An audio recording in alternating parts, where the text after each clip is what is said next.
It's strange, isn't it, how some names barely make it into history books, and yet, when we stumble across them, they seem to carry with them a quiet weight.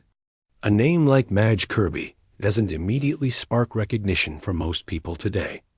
She wasn't a powerful figure, a politician, or a wealthy heiress whose story was written in headlines. She was, by all accounts, just an ordinary woman, someone living her life in a small community, never expecting to be remembered not for her joys, but for the tragic way it ended. And yet, her story lingers like a shadow in the halls of true crime history. The case of Madge Kirby is unsettling, not because it was loud or sensational at the time, but because of how it faded into obscurity. And still, more than a century later, it refuses to let go. The details are fragmented, the records incomplete, and yet the core of the mystery, the unanswered questions about what really happened to her, continue to haunt those who come across her story. Was her death simply a cruel twist of fate, the kind of misfortune that could happen to anyone? Or was there something darker, something more sinister, lurking beneath the surface? What makes cases like Madge's so compelling is not just the crime itself, but the silence that surrounds it. We're left staring into a void of missing details, wondering how such a tragedy could have slipped through the cracks. And as you'll see, the circumstances of her case leave us with far more questions than answers. In this investigation, we'll step into the world Madge Kirby once knew. We'll explore her life before tragedy struck, piece together the events of the day that changed everything, and follow the investigation that struggled to bring clarity. We'll also walk through the leading theories, both the ones that seem obvious and the ones that are harder to explain. Finally, we'll confront the sobering reality of where the trail went cold, and why, to this day, the mystery of Madge Kirby remains unsolved. As we move through this story, I invite you to reflect with me. Because true crime is not just about the mystery, it's about the humanity at the center of it. Behind the uncertainty and speculation lies a woman who once laughed, worked, loved, and dreamed. Remembering her is just as important as questioning what happened. This is the story of Madge Kirby, a case that has remained unsolved, unanswered, and quietly haunting for generations. To understand the mystery of Madge Kirby, we first have to step back and see her as she was before her life became defined by its sudden and tragic end. Because before she was a name in a cold case file, she was a daughter, a neighbor, and a young woman living through a time of change. And it's here, in the quiet corners of her life, that we begin to understand who Madge was and why her loss mattered. Madge Kirby was born in the late 1800s, a time when communities were tight-knit and reputations carried weight. For families like hers, life was built on modest routines and shared values. From what little we know, Madge grew up in a household that emphasized hard work, decency, and community. She wasn't wealthy, but she wasn't destitute either. Her life reflected the rhythms of ordinary people, trying to build stability in a world that could be unforgiving. By her early 20s, Madge was described as bright, sociable, and well-liked in her community. She wasn't a celebrity or a person of scandal. She was simply someone you might have passed on the street without a second glance. And yet, the people who did know her remembered her as kind, thoughtful, and dependable. The kind of person you could trust with a secret or rely on in a moment of need. Madge had ambitions too, though they were modest by today's standards. In a society where many women of her class faced limited choices, she found purpose in her work. She is believed to have been employed in domestic service, possibly as a maid or a seamstress, which was common for young women at the time. The work was steady, if not glamorous, and it gave her a measure of independence. It also allowed her to contribute to her family's households, something she took pride in. But Madge's life wasn't defined by work alone. She enjoyed her social circle, which included friends from church and neighbors she had known since childhood. On weekends, she was likely to be seen walking through town, visiting shops, or joining others in simple community gatherings. These details may seem small, but they are what make her story feel real. She wasn't someone extraordinary in life, and yet, in death, she became unforgettable. Those who remembered Madge often described her as gentle but not timid. She had a quiet confidence, the kind that made her easy to talk to. She wasn't one to seek out conflict, but she also wasn't easily swayed by gossip or petty drama. In many ways, she embodied the resilience of women of her era, balancing duty with personal dignity, even when the world gave them few options. Her family, too, played an important role in shaping who she was. Madge's parents were known to be respectable, and she had siblings who shared in the ups and downs of daily life. Family bonds were vital in communities like hers, and it's likely she felt both the weight of responsibility and the comfort of belonging. Her relationships with them weren't just background details. They were central to her sense of self. And yet, beneath the ordinary surface of her life, there were hints of complexity. Some accounts suggest that Madge may have been in a relationship, or at least at the center of romantic speculation.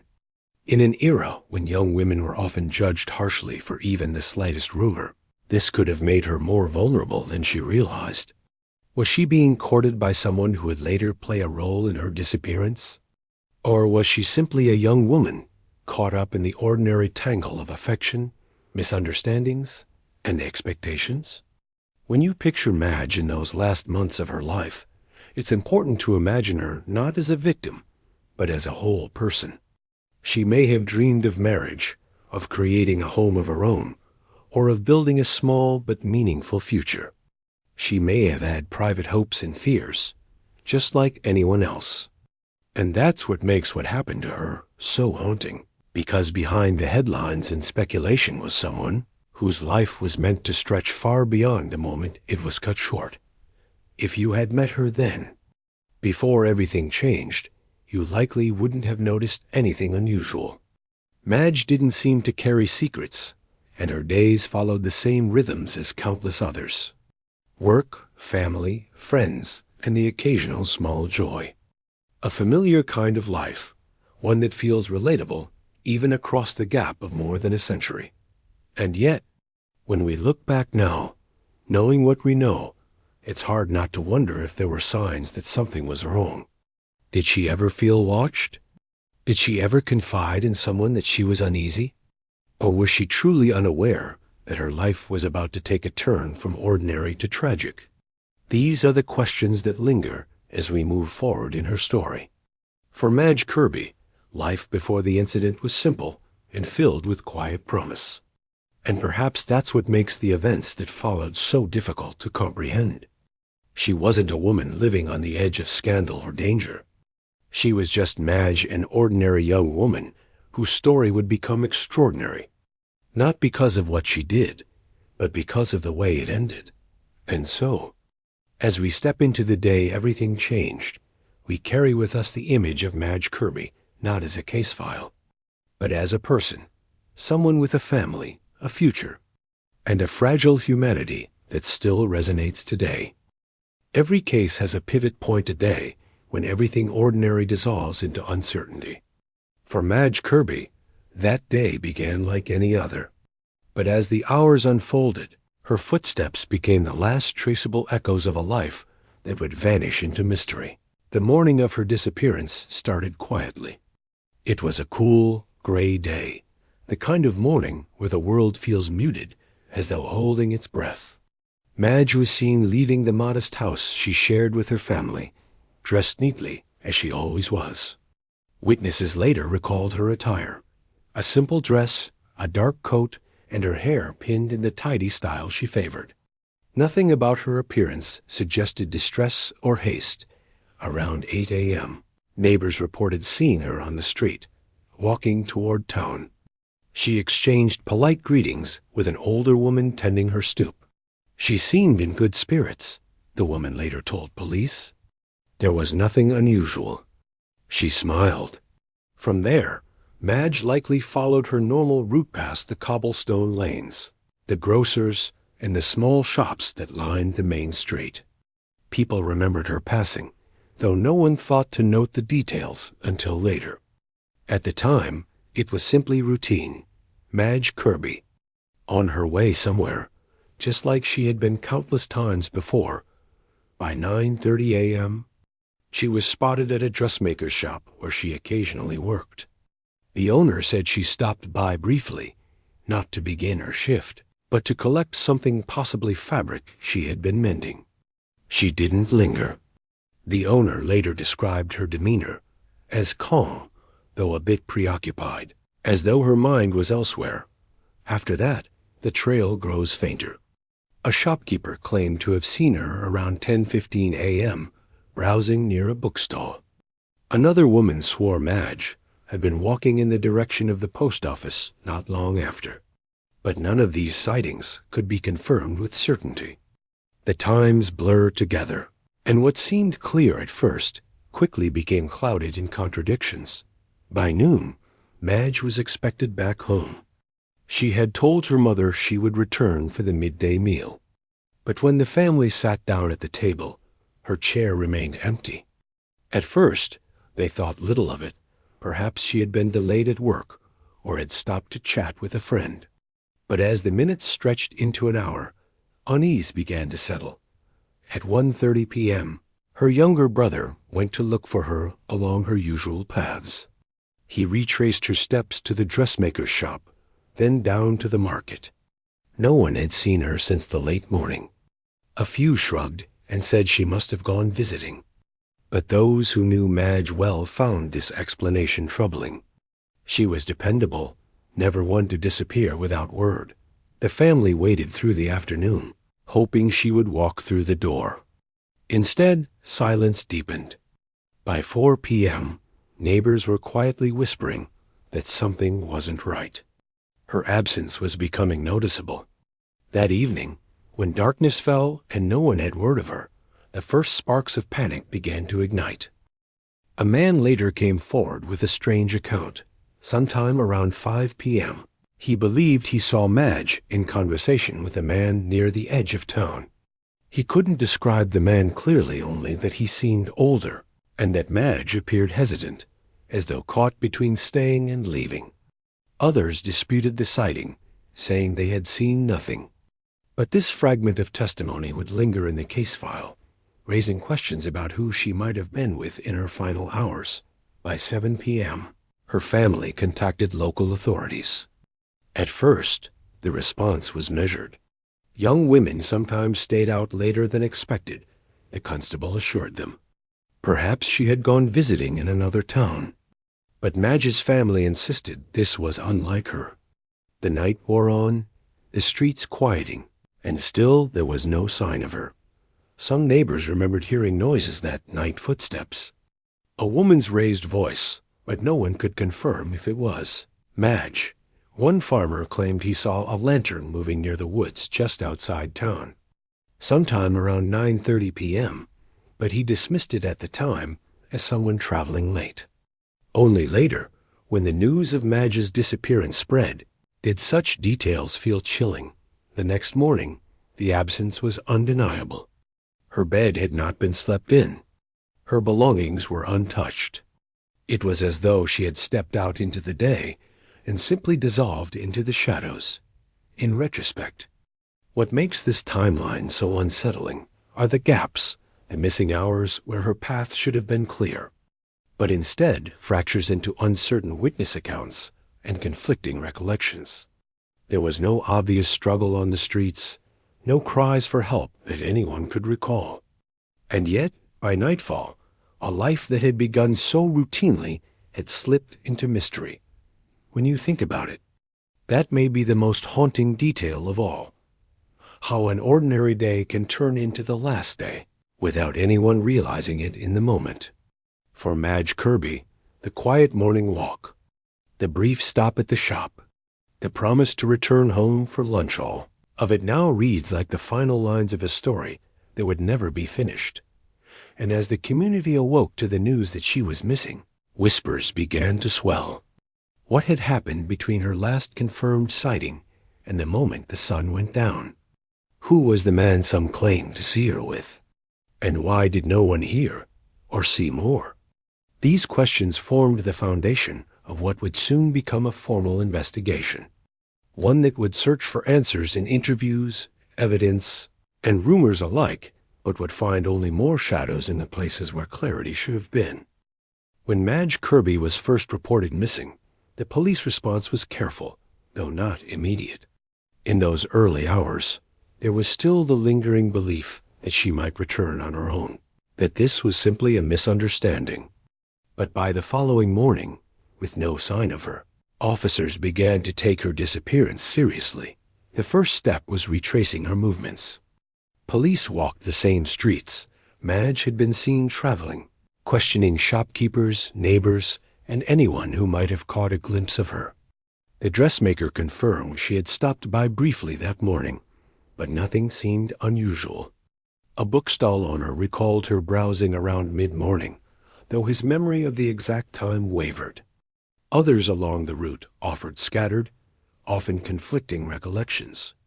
Some swore they had seen her speaking with a man near the edge of town. Others were certain she had been alone. It quickly became apparent that the case would hinge on memory fragile, subjective, and easily clouded by time.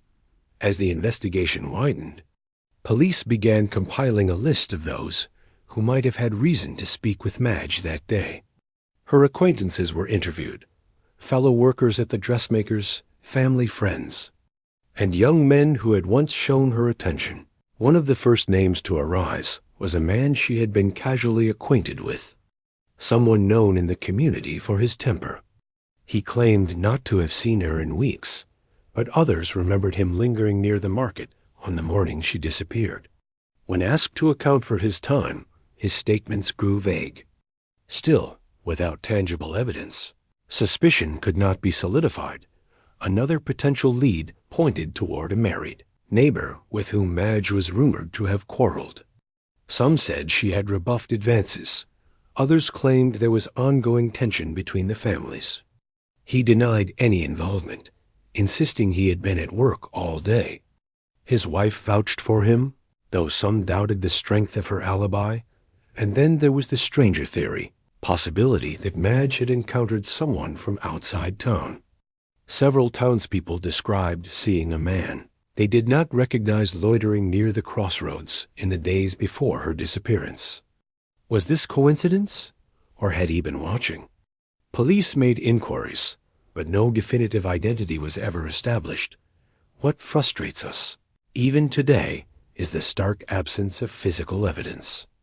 There was no crime scene, no personal belongings left behind to mark her trail.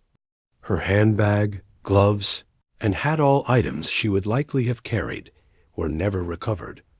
Police searched the woods, rivers, and abandoned buildings near town. Volunteers combed fields with lanterns at night, calling her name. But the earth yielded nothing. No signs of a struggle, no discarded clothing, no footprints pointing to a hidden grave. The only fragments of evidence were words, statements that contradicted each other, observations colored by rumor, and memories distorted by fear. And here lies one of the greatest limitations of the era. Forensic science was still in its infancy. There were no fingerprints taken from shop counters, no fibers collected from coats, no photographs carefully catalogued as modern investigators might do today. Police worked with what they had: witness testimony, hunches, and dogged persistence. But the trail was already cooling.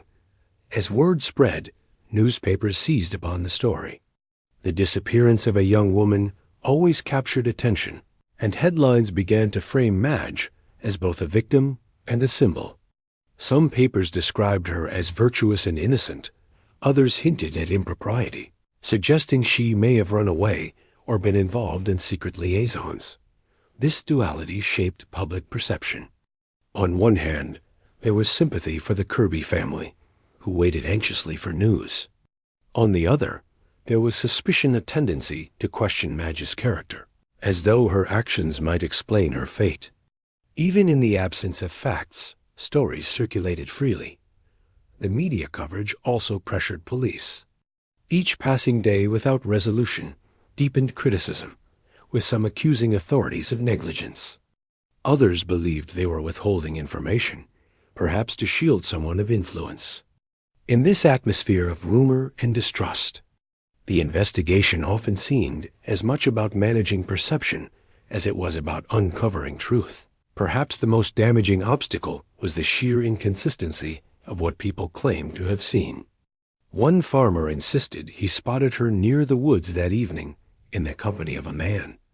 Another swore he heard a woman's voice calling out near the riverbank, though he could not be certain it was Madge. A shopkeeper later changed his story, first saying she had seemed cheerful that morning, then claiming she looked distressed. Such contradictions frustrated police efforts. Each new account required time to verify, and more often than not, the trail led nowhere. And as stories shifted, it became increasingly difficult to separate fact from fabrication. The investigation was not without its peculiar turns. At one point, a tip suggested Madge had been seen boarding a carriage bound for another town, possibly eloping in secret. Police pursued this lead, only to discover the woman in question was someone else entirely. Another bizarre claim came from a passerby who insisted he saw a bundle being carried into the woods late at night. Search parties scoured the area, but nothing was found. And then there was the unsettling rumor of a traveling salesman who had been moving through nearby villages. Some claimed he had been seen speaking to Madge days before her disappearance. But by the time police tracked him down, he had already moved on, leaving little to connect him to the case. Looking back, one cannot help but notice certain peculiarities in the way police handled the case. For instance, though neighbors reported unusual noises and sightings on the night she vanished, there seemed to be little effort to follow up rigorously. Some testimony was never formally recorded. Other witnesses later claimed they had been dismissed too quickly, told their accounts were unlikely or irrelevant. There were also whispers that certain suspects' men of social standing were quietly shielded from scrutiny. Whether this was due to lack of evidence or subtle bias is difficult to determine, but it left many feeling that justice had not been pursued evenly. As days turned to weeks, frustration mounted. The Kirby family continued to plead for answers, but the silence grew heavier. Neighbors speculated endlessly. Some believed she had met with foul play. Others clung to the hope that she might return. But with no body, no definitive evidence, the truth remained elusive. And perhaps that is what makes the case of Madge Kirby so haunting. It is defined not by what we know, but by what we cannot grasp. The police investigation, despite its efforts, could only circle around shadows. Each lead seemed promising at first, only to dissolve into uncertainty. What remained were questions fragmented, unsettling, and unresolved. Who was the man seen with her? Why did her path vanish so abruptly after the morning hours? And why, despite all the searching, was nothing concrete ever found? The investigation, with all its contradictions and dead ends, became less about finding answers and more about highlighting the limits of human memory, human bias, and the fragile structures of early police work. And as weeks bled into months, the realization dawned. Whatever had happened to Madge, the truth was slipping further from reach. When someone vanishes, the simplest explanation is often the one that takes root first. For Madge Kirby, that explanation was tragically familiar, that she had fallen victim to someone she already knew, someone close enough to gain her trust and use it against her from the beginning. Many in the community whispered the same suspicion, that a man in Madge's orbit had lured her away and harmed her. After all, disappearances rarely occur in complete isolation.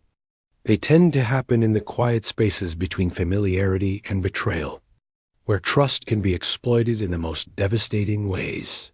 The man who drew the most scrutiny was the acquaintance often described as temperamental. Some remembered him hovering near the market. Others said he had tried unsuccessfully to court Madge in the past. Motive, many believed, could have stemmed from rejection.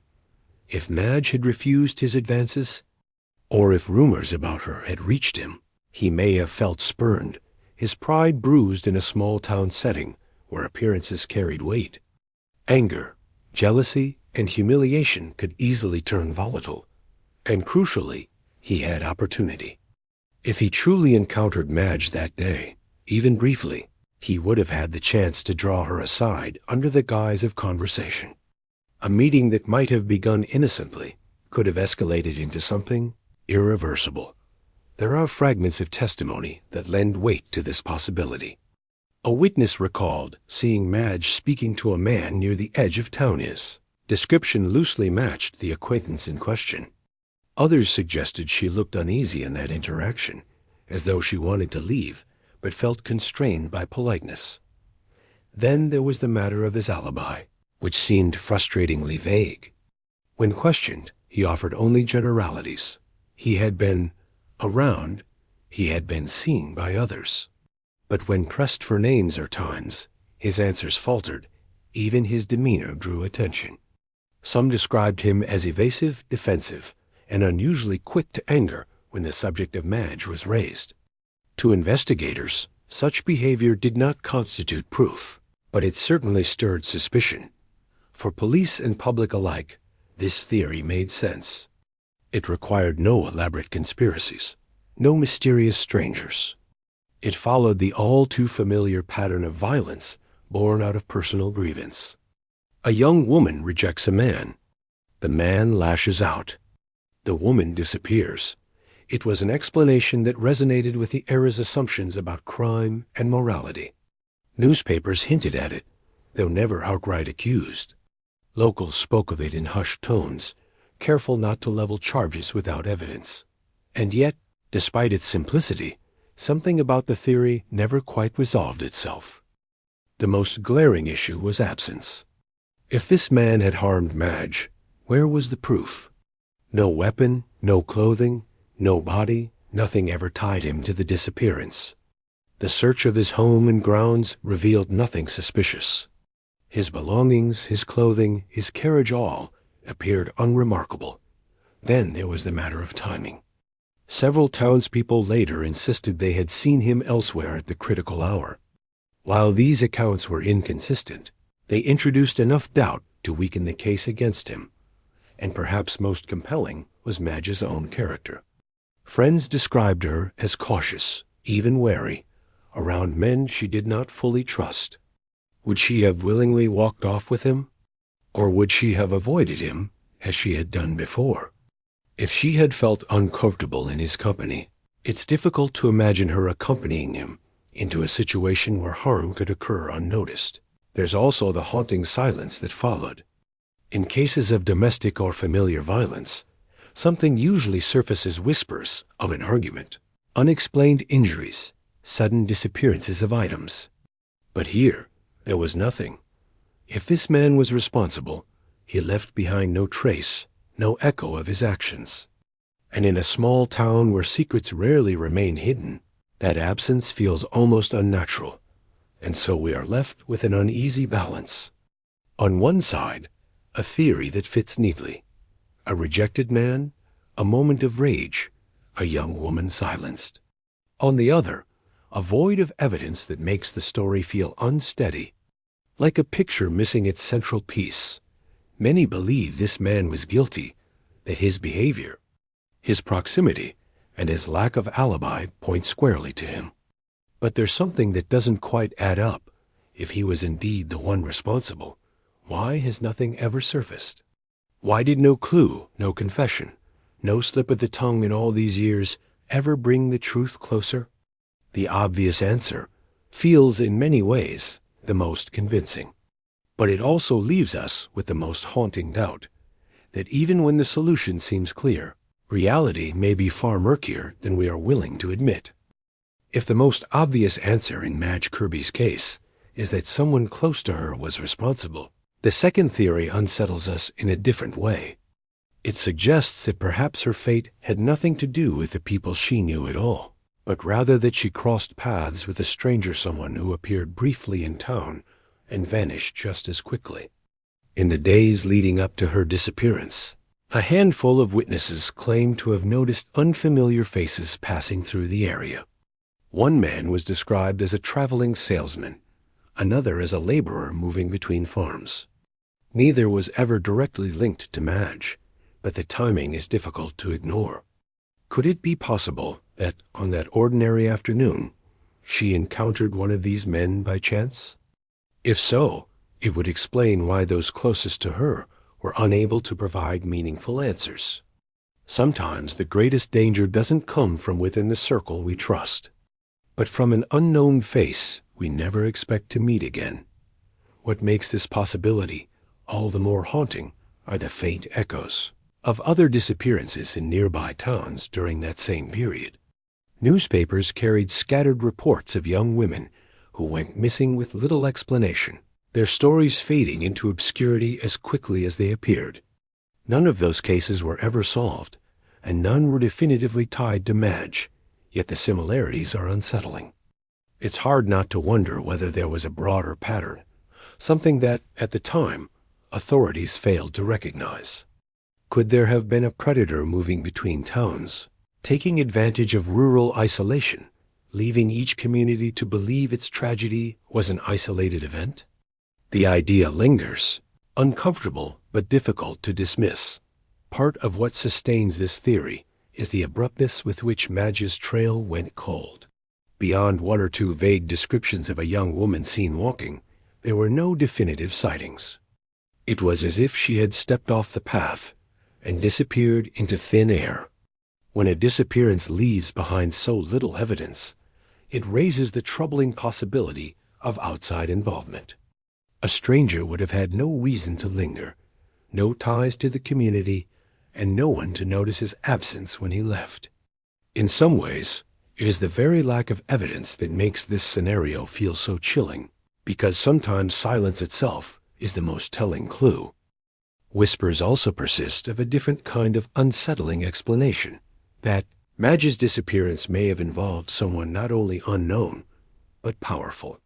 Not necessarily a close relation, but an individual with enough influence or authority to ensure that certain suspicions were never pursued.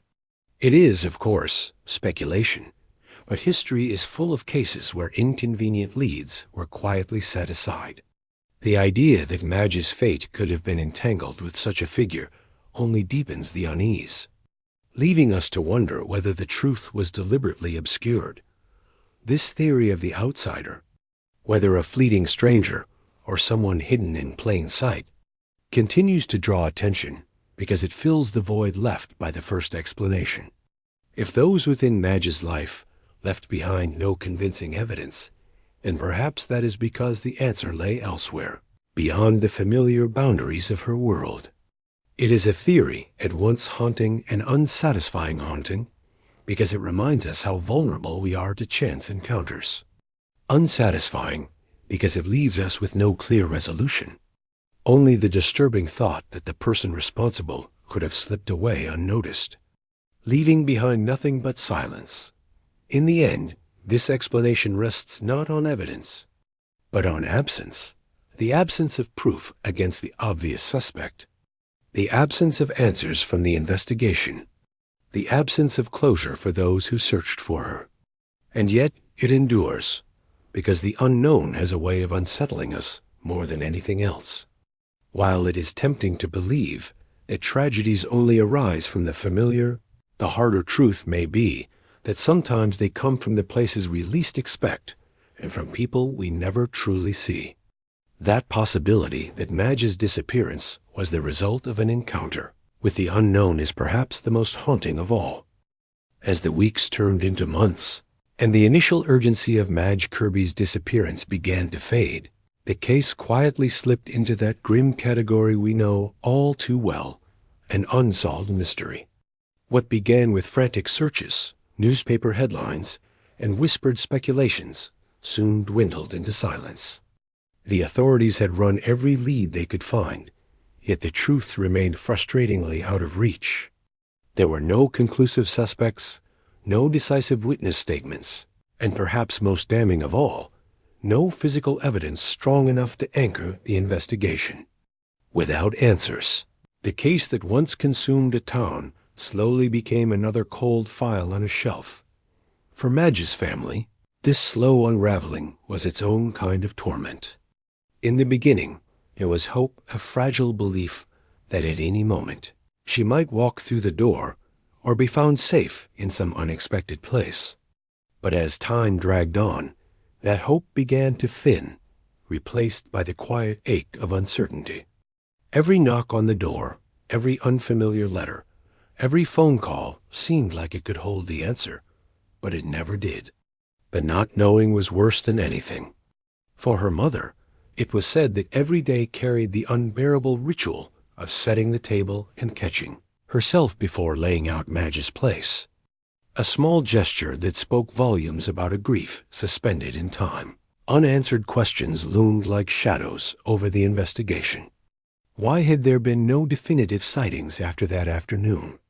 Why did conflicting witness statements never quite align, leaving gaps wide enough to swallow the truth?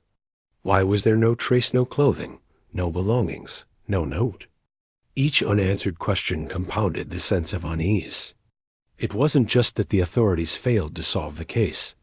It was that the absence of answers left a void where any possibility seemed plausible, from the mundane to the horrifying. And within that void, rumors thrived. Some locals grew frustrated with the police, quietly wondering whether crucial opportunities had been missed in those first few days.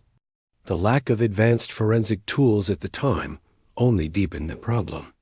Today, we rely on DNA testing, digital forensics, and extensive databases to connect threads across jurisdictions. But in Madge's time, investigators were limited to eyewitness testimony, physical searches, and basic comparisons.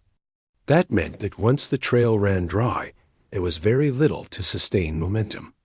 And so, with nothing concrete to hold on to, the story of Madge Kirby slipped further into mystery. The public, too, moved on, at least outwardly.